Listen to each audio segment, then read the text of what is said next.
ఎప్పుడైనా office works మీద లేదా ఫంక్షన్స్ కో బయటికి వెళ్ళినప్పుడు డాగ్స్ కి ఆటోమేటిక్ గా ఫుడ్ ఫీడ్ చేసేలా ఈ ప్రాజెక్ట్ డిజైన్ చేసాం. అందులో చాలా మంది ఫ్యామిలీ ఫంక్షన్స్ కి అటెండ్ అయినప్పుడు డాగ్స్ ని క్యారీ చేయలేకపోవచ్చు. అండ్ అలానే సింగిల్ పర్సన్స్ ఎవరైతే డాగ్స్ ని పెంచుకుంటున్నారో వాళ్ళ ఆఫీస్ వర్క్స్ మీద వర్క్ వెళ్ళినప్పుడు డాగ్స్ ఆన్ టైం ఫుడ్ అనేది ఫీడ్ చేయలేకపోవచ్చు. మనం ఎక్కడున్నా గానీ ఇంట్లో ఉన్న డాగ్ సౌండ్స్ ని వినేలా ఆన్ టైం ఫుడ్ ఫీడ్ చేసేలా అయితే ఈ ప్రాజెక్ట్ ని డిజైన్ చేసాం. ఈ ప్రాజెక్ట్ కోసం నేనైతే node MCU, servo motor, OLED display and mic module అయితే నేను తీసుకుంటున్నా. సో ఈ మైక్ మాడ్యూల్ దేనికి యూస్ చేస్తున్నాము అంటే డాగ్ ఎప్పుడైనా సౌండ్స్ చేసినప్పుడు ఆ సౌండ్స్ ని మనకి వినిపించేలా చేయడానికి మైక్ మాడ్యూల్ అయితే నేను ఇక్కడ యూస్ చేస్తున్నాను. అండ్ అలానే OLED డిస్ప్లే కూడా నేను ఇక్కడ తీసుకుంటున్నా. ఎప్పుడైనా డాగ్ సౌండ్స్ చేసినప్పుడు ఇక్కడ OLED మీద మీరు అబ్జర్వ్ చేయొచ్చు డాగ్ బార్కింగ్ డిటెక్టెడ్. సో ఇక్కడ మీరు డిస్ప్లే మీద అబ్జర్వ్ చేయొచ్చు మనకి నోటిఫికేషన్ ఎలా వస్తుంది అన్నది. ఇవన్నీ నోటిఫికేషన్ మన మొబైల్ కి వచ్చేలా అయితే యాక్టివేట్ చేసుకుంటున్నాము. అండ్ సెకండ్ థింగ్ వచ్చేసి మనం ఎప్పుడైతే మొబైల్ లో ఈ బటన్ ఎంటర్ చేస్తామో ఇక్కడ డాగ్ ఫీడర్ బటన్ ఏదైతే ఉందో ఈ బటన్ మీద ఎప్పుడైతే మనం ఎంటర్ చేస్తామో వెంటనే అక్కడ సర్వో మోటార్ యాక్టివేట్ అయ్యి ఫుడ్ అనేది బౌల్ లోకి వస్తుంది. సో వన్స్ బౌల్ లోకి రాగానే ఆటోమేటిక్ గా డాగ్ అనేది వచ్చి దాన్ని ఫీడ్ చేస్తుంది. ఈ రోజు ప్రాజెక్ట్ లో మనం ఇదే చేయబోతున్నాము.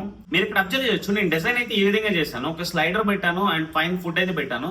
సో అక్కడ నేను బటన్ ప్రెస్ చేయగానే ఆటోమేటిక్ గా ఫుడ్ అంతా కూడా ఒక బౌల్ లో వచ్చేలా అయితే ఇక్కడ నేను అరేంజ్మెంట్ చేశాను. ఇక్కడ మీరు సెటప్ మొత్తం క్లియర్ గా అబ్జర్వ్ చేయొచ్చు. డిఫరెంట్ మెథడ్స్ లో అయితే మనం డిజైనింగ్ చేసుకోవచ్చు. That is our requirement. So నా పప్పికి ఇక్కడికి సరిపోతుంది కాబట్టి మరి యోగాడికి సో నేను ఎలా అయితే ప్లాన్ చేశాను.